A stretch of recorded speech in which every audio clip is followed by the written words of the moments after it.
जब सामंतवादी भेदभाव छुआछूत चरम पर था, तब एक ऐसे मसीहा का जन्म हुआ जो भारत के उन करोड़ों बेबस लाचार मजदूर की आवाज बने और उन्होंने हजारों साल की बेड़ियां तोड़ दी।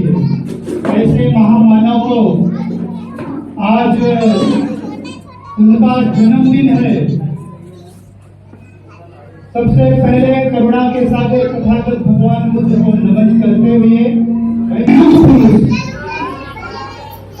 भारत के करोड़ों हार्दिक बधाई और शुभकामनाएं देता हूं। आज का दिन बहुत ही खास, बहुत ही बढ़िया हम सबके लिए ऐसे महामानव का जन्म हुआ जब हम सभी गुलामियों की बेड़ियों में झगड़े हुए थे, जातिवादी दंश झेल रहे थे। एक ऐसे घर में इनका जन्म हुआ है। हम उस माता और पिता को सलाम करता हूँ कि ऐसे महामानव, ऐसे योद्धा का जन्म दिया कि हमारे करोड़ों लोगों को गुलामी की बेड़ियां तोड़े और समाज को एक समरसता का रास्ता दिखाए। और उनका एक मूल मंत्र था, शिक्षित बनो, संगठित रहो, संघर्ष करो।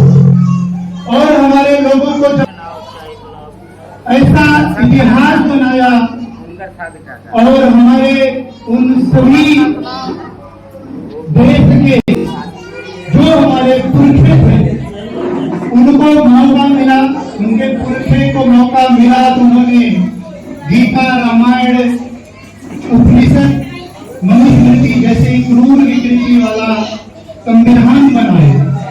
हमारे लिए न शिक्षा का अधिकार था, ना ही पढ़ने का अधिकार था और ना ही धन रखने का अधिकार था, ना ही सार्वजनिक जगह पर जाने का हमें अधिकार था। लेकिन ऐसी परिस्थितियों में हमारे जब महापुरुषों को मौका मिला तो तथागत बुद्ध ने मानव एक समान, जिन्होंने हमें करुणा, प्रज्ञा, शील दिया, जिन्होंने कहा तो तैयार हैं कि आपको कोई मसीहा आएगा या चमत्कार होगा, आपके भविष्य और आपके जीवन को बेहतर बनाएगा। और उन्होंने कहा था कि मानव एक समान। और उन्होंने जो हमें पंचशील दिया, उनका जो उपदेश थे, आज विश्व में 16 देश है बौद्धिस्ट कंट्री, 16 देश उन्हें मानता है। लेकिन जो हमारे जिनमें हम लोग पहले थे उनका खाली भारत में ही रह गया, जिनका आप सभी जानते हैं 35,000 या 35 करोड़ देवी देवता थे। वो कहीं बाहर नहीं गए, खाली इंडिया में रह गए, न पाकिस्तान गए, न भूटान गए, न नेपाल गए, न जर्मनी गए, सिर्फ यही रह गए। और जब हमारे देश के प्रधानमंत्री विदेश जाते हैं तो वो कहते हैं कि हम बुद्ध की धरती से आए। वो ये नहीं कहते कि हम अपने भगवान का नाम किसी का नहीं लेते, जिसे अपना वो आदर्श मानते हैं।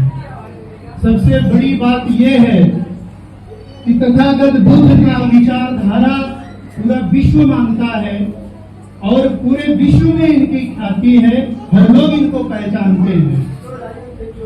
और इनका वर्ल्ड रिकॉर्ड है, सबसे ज्यादा अगर किसी की मूर्ति पूरे विश्व में लगी है तो तथागत बुद्ध की है।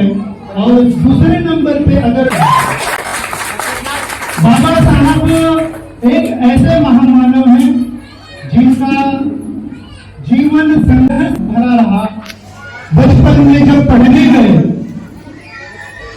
और टीचर ने इनसे पूछा कि तुम्हारी जाति क्या है, जब जाति सुनकर उनके साथ भेदभाव किया और क्लास के बाहर उनको पढ़ने के लिए मजबूर किए, बैठाए और बच्चों के सामने उनको बेइज्जत किए, उनके मनोबल को गिराए, उस छोटे से नन्हे से बालक ने जब घर लौटा अपनी माँ से सवाल किए बाबा साहब, क्यों माँ मुझे स्कूल में जब मैं गया तो टीचर ने मुझे बाहर पढ़ने के लिए बिठा दिया, मेरे साथ भेदभाव किया, मेरी इंसल्ट किया। माँ ने कहा बेटा हम उनकी छोटी जाति में आते हैं, इसलिए तो बोले कि कहाँ लिखा है कि हम छोटी जाति में आते हैं। बोले कि बेटा किसी किताब में लिखा है। बोले कि किताब में तो गलत भी लिखा हो सकता है माँ, अगर मुझे मौका मिलेगा तो मैं ऐसी किताब को बदल दूंगा और ऐसी किताब लिखूंगा कि जो इंसान बराबर होंगे, कोई छोटा नहीं होगा, कोई बड़ा नहीं होगा, सब इंसान बराबर होंगे। वो हमारे महामानव डॉक्टर बाबा साहब बी आर अम्बेडकर साहब है, जिनकी प्रेरणा से आज हम सब यहाँ बोल ले रहे हैं, अच्छे कपड़े पहन रहे हैं, अच्छी नौकरियां कर रहे हैं। आज इनकी वजह से हमारे जो पूर्वज थे, करोड़ों साल की बेड़ियां गुलामी की तोड़े इन्होंने, और हमारे हाथों में कलम और किताब दी। और उन्होंने कहा था कि शिक्षित, पहला उनका वर्ड है शिक्षित बनो, क्योंकि उनको शिक्षा का महत्व पता था। और जब उनको मौका मिला तो उन्होंने दुनिया में जाकर के, विदेशों में जाकर पढ़ाई किए, 4 PhD किए, 9 भाषाओं के ज्ञाता थे, 32 डिग्रियां हासिल किए। ऐसे हमारे महामानव थे और दुनिया के नंबर 1, उस समय दुनिया के नंबर 1 विद्वानों में से एक बाबा साहब थे। इनकी उपलब्धि, इनकी ख्याति, इसीलिए कोलंबिया यूनिवर्सिटी में इनकी मूर्ति बनाई गई है और लिखा गया है सिंबल ऑफ नॉलेज, मतलब ज्ञान के सागर है। और किसी को लिखा गया नहीं लिखा गया। क्यों? क्योंकि इन्होंने पढ़ाई इसलिए किया कि इन्हें पता था कि हमारे समाज जिस गुलामी का दर्द झेल रहा है, जिस तरीके से हमारे लोगों को इज्जत नहीं मिल रही है, अगर हमें अपने लोगों का गुलामी की जंजीर तोड़ना है तो हमें पढ़ना ही पड़ेगा, हमें मेहनत करना पड़ेगा, हमें संघर्ष ही करना पड़ेगा। इसीलिए बाबा साहब बिना रुके, बिना थके इन्होंने दिन रात पढ़ाई की। और एक मैं आपको घटना बता दूं, जब लाइब्रेरी में रात में पढ़ रहे थे, इनका एक मित्र आया विदेशी, बोला डॉक्टर साहब आप सोए नहीं? उन्होंने बहुत सुंदर सा जवाब दिया कि मेरा समाज सो रहा है, इसलिए मुझे जागना पड़ रहा है।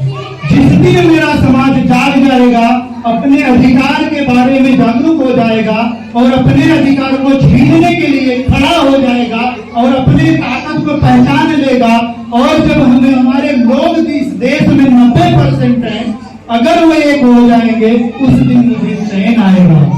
उनका संघर्ष, उनका साहस, उनका अथक परिश्रम, आज हम सब उसके कर्जदार हैं बाबा साहब के। क्योंकि बाबा साहब एक ऐसे समय में पैदा हुए जब हम सब गुलामी की बेड़ियों में जकड़े हुए थे।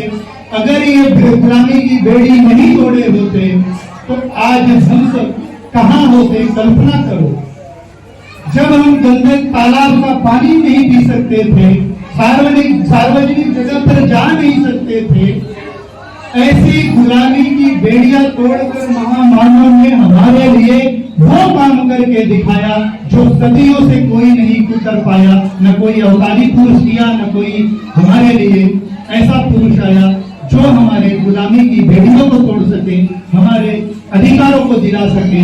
इन्होंने संघर्ष किया, 32 डिग्रियां हासिल की, 4 PhD हासिल किया, 9 भाषा के ज्ञाता बने। आज तक रिकॉर्ड है कि इनके बराबरी का, इनके आधे तक कोई नहीं पहुंच पाया। जो खुद को तो अपना को। और जब समय आया देश के संविधान बनाने के लिए, तो उस समय कोई भी योग्य व्यक्ति उतना पढ़ा लिखा नहीं मिला। जब ड्राफ्टिंग कमेटी का बाबा साहब को अध्यक्ष बनाया गया और बाबा साहब ने जब इस कमान को संभाला, तो हमारे महापुरुषों को जब मौका मिला तो उन्होंने जब कलम उठाई और उसमें लिखा कि सभी मानव समान है, सब इंसान है, सबको शिक्षा, सबको काम और सबको अधिकार मिलेगा। बाबू जगदेव प्रसाद जी ने कहा था 100 में 90 शोषित हैं, शोषितों ने ललकारा है, धरती और आसमान में 90 भाग हमारा है। ये हमारे महापुरुष हैं जिन्होंने न केवल हमारे जीवन में बदलाव लाया, हमारे जीवन को ऐसा बदला कि आज हम अच्छी सैलरी उठा रहे हैं, अच्छा एजुकेशन ले रहे हैं, अच्छा कपड़े पहन रहे हैं, अच्छी सोसाइटियों में चल रहे हैं। ये दिन हमारे महामानव तथागत बुद्ध से लेकर उनसे प्रेरणा मिली बाबा साहब को, और बाबा साहब ने वो इतिहास लिखा, संविधान ने लिखा, और संविधान इस देश में हमारे लोग कितने हैं जानते हैं आपसे? 90% लोग हैं, 10% लोग हमारे ऊपर राज कर रहे हैं। समता बिना समाज नहीं, बिन समाज जनराज नहीं। जो जमीन को जोते बोए वो जमीन का मालिक होवे, राष्ट्रपति का बेटा हो या चपरासी की हो संतान, टाटा बिरला या अंबानी, सबको शिक्षा एक समान। मिटे गरीबी और अमीरी, मिटे चाकरी और मजदूरी, सबको शिक्षा सबको काम, वरना होगी नींद हराम। जो सरकार शिक्षा दे न सके वो सरकार निकम्मी है, जो सरकार निकम्मी है वो सरकार बदलनी है। इस बात को हमें समझना होगा। जिस दिन हम सब अपने वोट के अधिकार को समझ लेंगे, अपने पावर को समझ लेंगे, बाबा साहब ने जो हमें अधिकार दिया है उसका मतलब समझ लेंगे, तो इस देश का हम हुक्मरान बनेंगे। और इसीलिए बाबा साहब ने कहा था शिक्षा वो शेरनी का दूध है, जो पिएगा वही बहालेगा। अगर हम सब शिक्षा के महत्व को समझ लिए तो मैं आपको छोटी सी घटना बताता हूँ। शिक्षा के बारे में मेरे 2 बच्चे हैं और एक मेरी लड़की आई गई निशिता सरोज बैठी हुई है, और मेरे साथ में 3 बच्चे और आए हैं। मेरा लड़का बड़ा वाला दिल्ली यूनिवर्सिटी में ला कर रहा है, और मेरा छोटा लड़का वो कानपुर आईआईटी से बीटेक क्लियर करके एमटेक की तैयारी कर रहा है, और मेरा भतीजा एमटेक क्लियर कर लिया है। तो आप सब समझो कि शिक्षा की पावर होती है, शिक्षा के महत्व को हम सबको समझना होगा। हमारे महात्मा थे संत गाडगे महाराज, कितने लोग जानते हैं संत गाडगे को? आप लोग जानते हैं? संत गाडगे महाराज एक ऐसे बाबा साहब के समकालीन थे, और वो एक झाड़ू लेकर चलते थे, और घड़ा समझते हैं? घड़ा अपने यहाँ मटकी बोलते हैं, वो मटकी में वो लेकर चलते थे, उसी में खाना खाते थे, और झाड़ू लेके चलते थे, सारी गंदगी को साफ करते थे। जो हम कहते हैं महात्मा गांधी को स्वच्छता अभियान के नायक, गलत। स्वच्छता अभियान के अगर कोई नायक हैं तो कौन है? गाडगे महाराज, जिन्होंने कहा था हम सबको कि आधी रोटी कम खाना, बर्तन मत खरीदना, कपड़ा मत लेना, और हथेली भी खा लेना, लेकिन अपना पेट काट के अपने बच्चे को जरूर पढ़ाना, अच्छी पढ़ाई कराना, क्योंकि पढ़ाई का मतलब वो बाबा साहब को देखे थे। बाबा साहब के महत्व को समझते थे, शिक्षा के पावर को समझते थे। इसीलिए बाबा साहब ने कहा था शिक्षा वो शेरनी का दूध है, जो पिएगा वही बहालेगा। जैसे आज हम तो इसलिए इन लोगों ने हमें हिंदू मुसलमान में बांट दिया। आज जहां भी देखो डिबेट टीवी में, मीडिया में हम सबको क्या दिखाया जाता है? हिंदू धरती को, चांद सितारों का क्या होगा, नदियों के कुछ नाम लिखे, बहती धारों का क्या होगा, शिव की गंगा भी पानी है, आगे जंगम भी पानी शराबी भी है, पंडित भी है, पानी का मजा क्या होगा? पूछो उन फिरत परस्तों से, क्या सूरज अलग बनाओगे? एक ही हवा में सांस है सबकी, क्या हवा भी अलग बहाओगे? नस्लों का जो करे बंटवारा रबर कान का ढोंगी है, क्या खुदा ने मंजिल तोड़ी है या राम ने मस्जिद तोड़ी है? इन जिहादियों ने हमारे अंदर नफरत डाल रहे हैं। इस नफरत को हम सबको समझना होगा, इनके विचारधारा से हमें अलग होना होगा। इसलिए हम पहले भी कहे थे, जब चुनाई था कत्लेआम का हुनर देखकर अब तुम्हें क्यों आश्चर्य है, लाखों का शहर देखकर।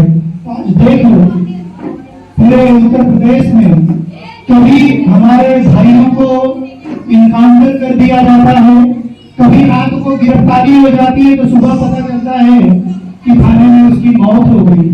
ऐसे जल्लाद लोग बैठे हुए हैं। ये ताकत, ये रुतबा, ये सम्मान, ये हौसला, ये एनर्जी हमारे बाबा साहब से हम सबको मिली है। तो इस एनर्जी, इस पावर, इस शक्ति को हमें समझना पड़ेगा।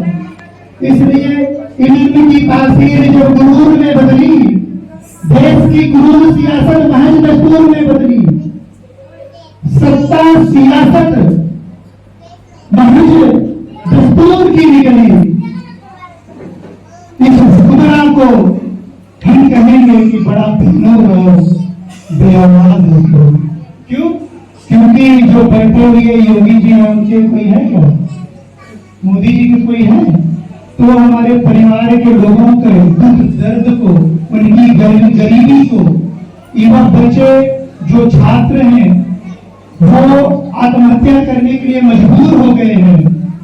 आंकड़ा अगर हम देखते हैं तो भारत में विश्व नंबर टॉप पे आता है। हमारे देश के युवा आत्महत्या कर रहे हैं, उनको नौकरियां नहीं मिल रही हैं, बेरोजगार हैं।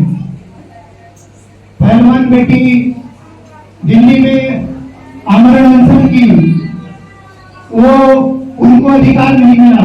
किसान लोगों ने आंदोलन किया, उनका अधिकार नहीं मिला। हमारे बहुत सारे लोगों ने आंदोलन किए। अभी एक निवेदन आप सभी से है, मुझे याद आया कि बोधगया सुने आप लोग?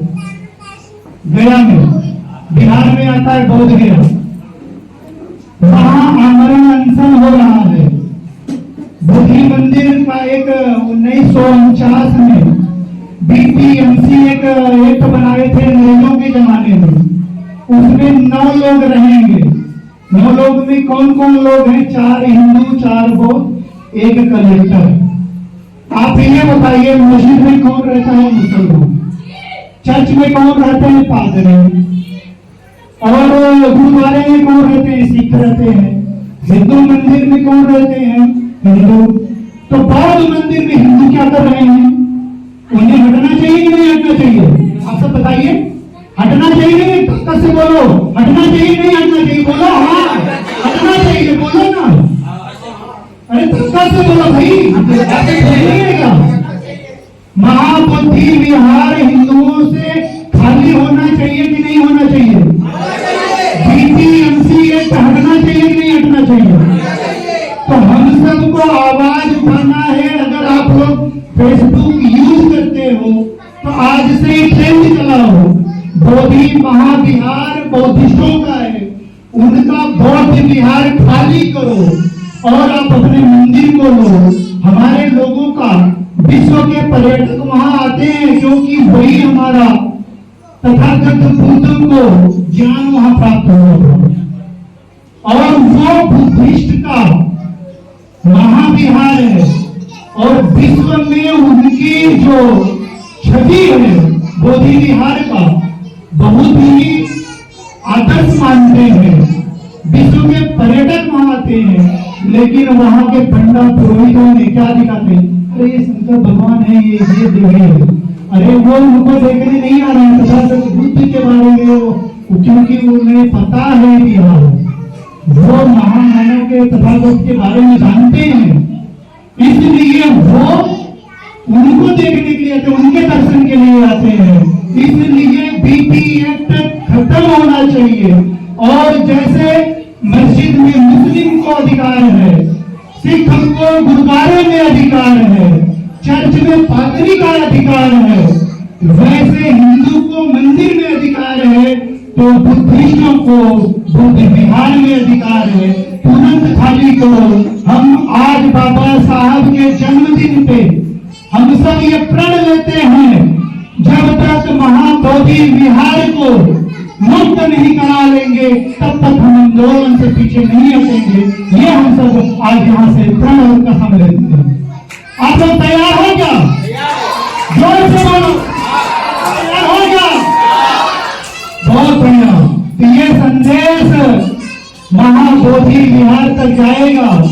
हमारे जो भंते लोग और हमारे बुद्धिस्ट लोग वहां आंदोलन कर रहे हैं, तो उन्हें हौसला मिलेगा, ताकत मिलेगा और हमारे लोग अपने अधिकारों के बारे में जानेंगे। ये हमारे लोगों को समझना और सोचना पड़ेगा। आप लोगों को कंटाला तो नहीं आ रहा है?